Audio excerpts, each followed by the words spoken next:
श्रोतव्यो मंतव्यो निदिध्यासितव्यः। अम्ब अम्ब अम्ब मैत्रे, अम्ब कात्यायनी, अम्ब अम्ब अम्ब मैत्रे, अम्ब मैत्रे, प्रणाम अम्ब। अम्ब, एक बार फिर मेरे आचार्य ने जनक सभा में सभी को पराजित कर दिया है और इस बार 1000 गायें जीती हैं। 1000 गायें? हाँ, और इतना ही नहीं, हर गाय की सींग पर 10-10 स्वर्ण मुद्राएं भी बंधी हैं। हर गाय के सींग पर 10-10 स्वर्ण मुद्राएं? हाँ। सामश्रवा, पहले सांस तो ले लो, फिर विस्तार से बताना कि तुम्हारे आचार्य ने किस पर विजय पाई। साम, ये गाय गुरुकुल कब तक पहुंच जाएंगी? और सींगों पर से स्वर्ण मुद्राएं तो उतार ली है ना? कात्यायनी, पहले उसे पानी तो पी लेने दो। क्या इस बार जनक सभा में जीवन के मूलभूत प्रश्नों पर चर्चा हुई या काव्यरस ही बहा? हाँ अम्ब, हर बार की तरह इस बार भी जनक सभा में जीवन के मौलिक प्रश्नों पर चर्चा हुई। जनक सभा, मिथिला के राजा जनक की सभा अपने काल में सवालों के पड़ताल के लिए प्रसिद्ध थी। दूर दूर से सोचने वाले जनक की सभा में आते। कई दिनों तक यह क्रम चलता, पूछताछ करो, प्रश्न करो, उत्तर दो, उत्तर ढूंढो, यही उद्देश्य। किंतु इस बार एक विचित्र घटना घटी। राजा जनक ने देखा कि ज्ञान की चर्चा करने वाले ज्ञान के अहंकार में चूर हो रहे हैं, इसलिए सत्य की खोज कम और ज्ञान का दिखावा अधिक हो रहा है। इसलिए राजा जनक ने सत्र के अंत में यह घोषणा की, ओम शांति शांति शांति।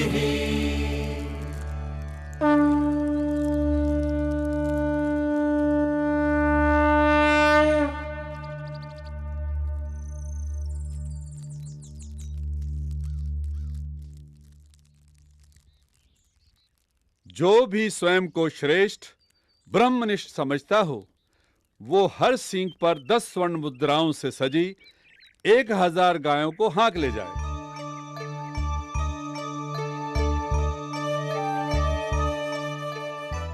सभा में सकता छा गया। किसी भी विद्वान में यह साहस ना हुआ कि आगे बढ़कर गाय हाँक ले जाए। कुछ देर तक कोई कुछ न बोला। सभी को शांत देख मेरे आचार्य सभा में खड़े हुए और उन्होंने हम शिष्यों की तरफ देखकर कहा, सामश्रवा, आज्ञा दीजिए आचार्य। तुम सभी गायों को संभाल लो। मेरे आचार्य को सारी गायें हाँक कर ले जाते देख सभा में हलचल मच गई। उसी क्षण राजा जनक के यज्ञ के प्रधान होता आचार्य अश्वल ने मेरे आचार्य को ललकारा, याज्ञवल्क्य, ये साबित किए बिना कि तुम श्रेष्ठ हो, तुम गायों को कैसे ले जा रहे हो? आचार्य, यहाँ जो भी श्रेष्ठ ब्रह्मनिष्ठ है उसे मैं प्रणाम करता हूँ, पर मैंने कब कहा कि मैं श्रेष्ठ हूँ? मैं तो गायें इसलिए ले जा रहा हूँ क्योंकि मुझे उनकी जरूरत है। याज्ञवल्क्य, क्या तुम समझते हो कि तुम्हारे अलावा और किसी को गायों या धन की जरूरत नहीं है? इसलिए अपने शिष्यों को रोको। जब तक तुम पूरी सभा को पराजित नहीं कर देते, एक भी गाय नहीं ले जा सकते। आचार्य, सारी गायें यहीं खड़ी हैं। अब जो भी चाहे मुझसे सवाल करे। और एक एक कर कई विद्वानों ने मेरे आचार्य से प्रश्न किए। आचार्य अश्वल, आचार्य आर्तभाग, आचार्य भुज्यु, आचार्य उशस्ती, आचार्य कहोल, आचार्य आरुणि उद्दालक, विदुषी गार्गी, तेजस्वी विदग्ध, किंतु कोई भी मेरे आचार्य के सामने ठहर न सका। कैसे ठहरते? तेरे आचार्य हैं ही श्रेष्ठ। क्यों मैत्रेयी? तुम्हारे आचार्य ने क्या जीता सामश्रवा? अम्ब, पराजित ज्ञान नहीं, अहंकार होता है। तुम्हारे आचार्य की विनम्रता जीती है और विद्वानों का अहंकार हारा है। अम्ब, तो क्या मेरे आचार्य श्रेष्ठ नहीं हैं? दूसरों को पराजित करने में श्रेष्ठता नहीं है। तो राजा जनक ने मेरे आचार्य को गायें क्यों ले जाने दी? क्योंकि तेरे आचार्य ने किसी की श्रेष्ठता को चुनौती नहीं दी। किसी को आगे बढ़ता ना देख तेरे आचार्य ने गायें हाँक दी। जब सभी अभिमान को टटोल रहे थे, तेरे आचार्य आवश्यकता को, क्या गायें उसे मिलनी चाहिए जो श्रेष्ठ है, या उसे जिसे उनकी आवश्यकता है? राजा जनक जीवन के इन सीधे प्रश्नों का सीधा उत्तर ढूंढ रहे थे। श्री गुरुभ्यो नमः। और कुछ दिनों बाद आचार्य याज्ञवल्क्य अपनी विजय गाथा और पुरस्कार सहित अपने आश्रम पहुंचे।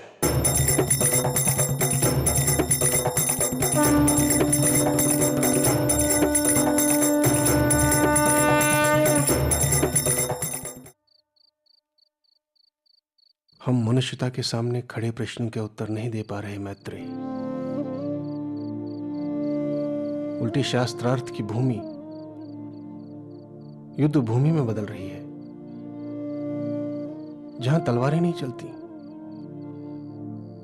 पर शब्दों में, विचारों में वही हिंसा।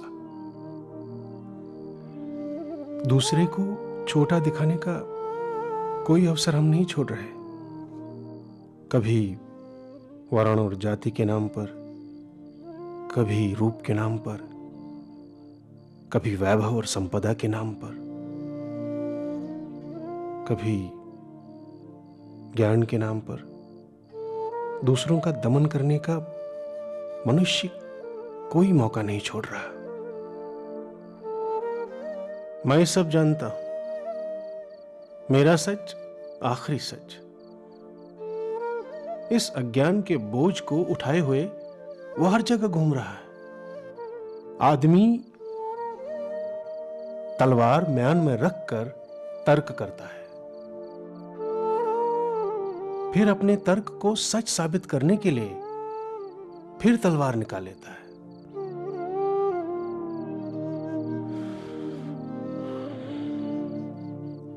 मैत्री,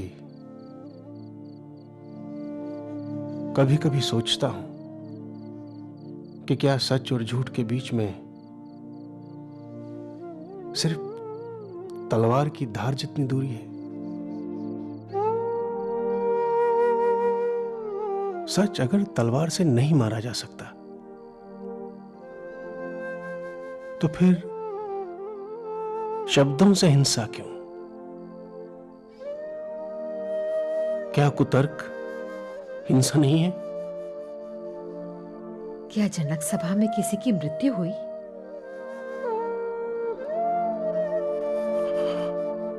हाँ मैत्री,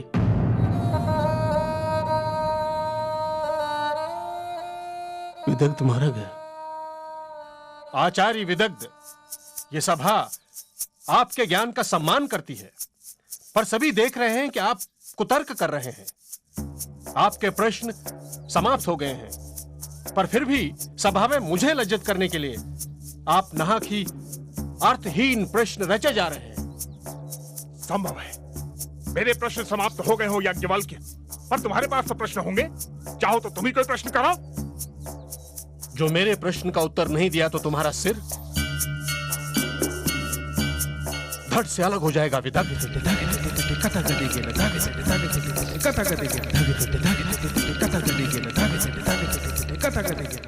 आचार्य,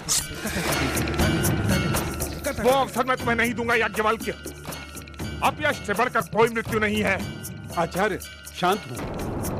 पूछो याज्ञवल्क्य, या अपने शिष्यों से तुम्हारे प्राणों की रक्षा करने के लिए तैयार होने को कहो। आचार्य, तलवार रख दें आचार्य। प्रश्न पूछो याज्ञवल्क्य। आज इसी तलवार से तुम्हारा अहंकार टुकड़े टुकड़े हो जाएगा। पूछो।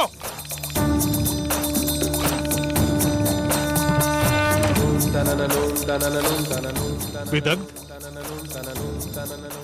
कौन है वो मनुष्य जो देवताओं से परे है?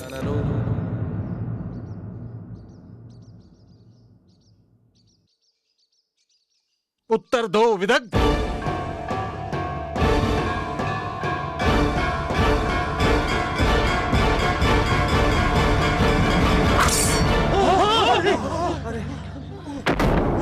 क्या कर रहे हो?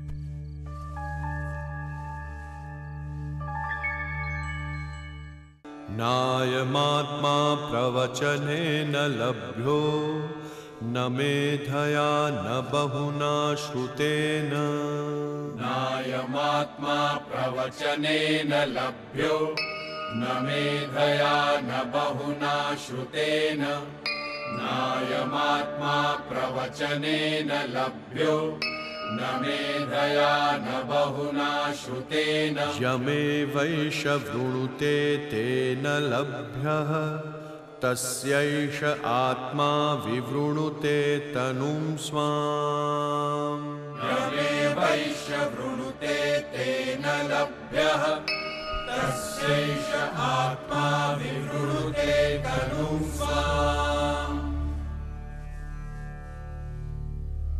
कैसी लग रही हूं मैं? हाँ? मैत्रेयी ने आज मुझे अपने हाथों से सजाया है।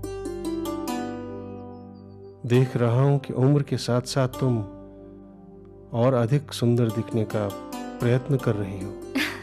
क्यों न करूं? क्या असुंदरता एक तरह की हिंसा नहीं है?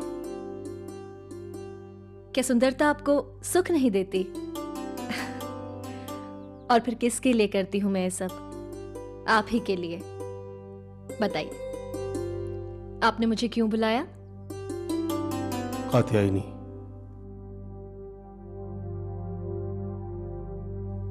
मैं संन्यास लेने की सोच रहा हूं, इसलिए। क्यों? क्या मैं अब आपको सुख नहीं देती? क्या शास्त्रार्थ में नित्य विजय आपको सुख नहीं देती? क्या अक्षय यश और कीर्ति अब आपको सुख नहीं देते? क्या नित्य बढ़ने वाला सम्मान आपको सुख नहीं देता? क्या नदी की धाराओं की तरह आपकी ओर बहकर आने वाला विपुल धन आपको सुख नहीं देता? फिर आप क्यों जाना चाहते हैं? आपने अपने पराक्रम से धन जीता है, ऐश्वर्य जीता है, फिर उसे भोगने की इच्छा क्यों नहीं? मैं जानती हूं आप वृद्ध नहीं हैं। ये ज्ञान आपको वृद्ध बना रहा है। मन कहीं बूढ़ा होता है? क्या यौवन के सुखों की लालसा में भी कभी कमी आती है? इसलिए अपने मन को युवा बनाइए। आपको कहीं जाने की जरूरत नहीं है। और मैं मैत्रेयी से भी कहूंगी कि वो आपका मन वैराग्य से हटाने की कोशिश करे। मैत्रेयी, स्वामी, कात्यायनी बता रहे थे कि आप घर छोड़ने की बात सोच रहे हैं। हाँ मैत्रेयी, इसीलिए मैं सोच रहा हूं कि सारी गृहस्थी, आश्रम की गायें, धन, सब कुछ तुम दोनों में बराबर बराबर बांट दूं, ताकि मेरे जाने के बाद तुम दोनों में कोई कलह न हो। एक बात पूछूं स्वामी? हाँ पूछो। आप अन्न और गोधन के बंटवारे की बात कर रहे हैं, पर संसार की सारी संपत्ति भी मुझे मिल जाए तो क्या मुझे सुख मिलेगा? क्या मैं जन्म और मृत्यु के भय से मुक्त हो जाऊंगी? नहीं प्रिय, तुम वे ही सुख भोग सकती हो जिन्हें धन खरीद सकता है, पर जो धन खरीद नहीं सकता उसे कैसे प्राप्त करोगी? अमृत की आशा धन से नहीं की जा सकती। तो फिर यह धन संपत्ति मेरे किस काम की, जो मुझे चिरंतन सुख नहीं दे सकती? आप इस धन संपत्ति का प्रलोभन मुझे मत दीजिए। स्वामी, मैंने तो अब तक यही जाना है कि मनुष्य अपने पास की, अपने अधिकार की किसी भी वस्तु को तब तक नहीं छोड़ता जब तक उसे उससे बेहतर वस्तु ना मिल जाए। मनुष्य तो आसानी से पुराने वस्त्र भी नहीं छोड़ता। फिर आप किस वस्तु के लिए यह संसार छोड़ने को तैयार हो गए? क्या है वो जिसके लिए आचार्य याज्ञवल्क्य जैसे बुद्धिमान सब कुछ छोड़ने के लिए तैयार हो गए? मैत्रेयी, ये संसार समझता है मैंने सबको जीता है। मैंने अपने पुरुषार्थ से दूसरों पर विजय पाई है, पर क्या वह विजय है? यदि पूरी पृथ्वी का साम्राज्य भी मुझे मिल जाए तो क्या मैं विजयी हूं? मैं समझी नहीं स्वामी। विजय की आकांक्षा क्यों? क्या सुख विजय में है, या सुख का अभाव दूसरों पर विजय के लिए उकसाता है? दूसरों पर विजय क्या अंतिम विजय है? क्या विजय का अंत है, या सुख विजय से परे है? स्वयं को बंधनों से मुक्त करना ही सच्ची विजय है। क्या इसे ही स्वयं पर विजय कहते हैं? मैत्रेयी, स्वयं को जानना ही विजय है। स्वामी, क्या इससे ही ऋषि अमृतत्व कहते हैं? उस सच को जान लेना ही अमरत्व है। सारे भयों से मुक्ति ही अमरत्व है। मृत्यु का भय, असुरक्षा का भय, दुख का भय, पीड़ा का भय जो पास है उसे खोने का भय, जिसका पता नहीं, जो अज्ञात है उसका भय। इस भय के परे ही अमृतत्व है। शायद इसी अमृतत्व के लिए योद्धा रणभूमि में प्राण देते हैं और ऋषि गहरे अंधकार से भरे वनों में भटकते हैं। स्वामी, आप बंधनों से मुक्ति और अमृतत्व की उपासना चाहते हैं। क्या मेरे और कात्यायनी के प्रेम से भी मुक्ति चाहते हैं? ये मैत्रेयी ने क्या पूछ लिया? क्या प्रेम, स्नेह और ममता भी बंधन है जिससे याज्ञवल्क्य छूटना चाहते हैं? मैत्रेयी, पत्नी को पति इसलिए प्रिय नहीं होता क्योंकि वो उसे प्रेम करती है। पत्नी को पति इसलिए प्रिय होता है क्योंकि वह स्वयं से प्रेम करती है। पति को पत्नी इसलिए प्रिय नहीं होती है क्योंकि वह पत्नी से प्रेम करता है। पति को पत्नी इसलिए प्रिय होती है क्योंकि वह स्वयं से प्रेम करता है। नवा अरे पत्युः कामाय पति प्रियो भवति, आत्मनस्तु कामाय पति प्रियो भवति। बच्चे हमें इसलिए प्रिय नहीं क्योंकि हम उनसे प्रेम करते हैं। बच्चे हमें इसलिए प्रिय हैं क्योंकि हम स्वयं से प्रेम करते हैं। यह संसार हमें इसलिए प्रिय नहीं क्योंकि हम संसार से प्रेम करते हैं। यह संसार हमें इसलिए प्रिय है क्योंकि हम स्वयं से प्रेम करते हैं। धन इसलिए प्रिय नहीं कि तुम धन से प्रेम कर सको। धन इसलिए प्रिय है क्योंकि वो तुम्हें सुख दे सकता है। मैत्रेयी, क्या हम किसी ऐसी वस्तु से या ऐसे व्यक्ति से प्रेम करते हैं जो हमें दुख देता हो? मैं उस हर वस्तु से, हर व्यक्ति से प्रेम करता हूं जो मुझे आनंद देता है। मैं स्वयं से प्रेम करता हूं, इसलिए मैं उसी से प्रेम करता हूं जो मुझे आनंद देता है। क्योंकि मैं स्वयं से प्रेम करता हूं, इसलिए मेरा स्वभाव ही आनंद है। मैत्रेयी, यह आत्मा आनंद स्वरूप है।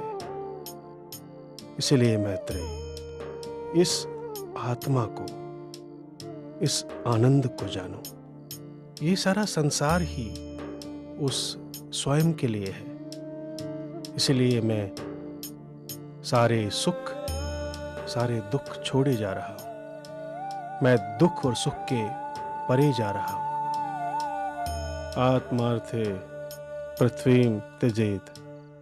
क्या प्रेम की ये पुरानी व्याख्या आज भी सच है?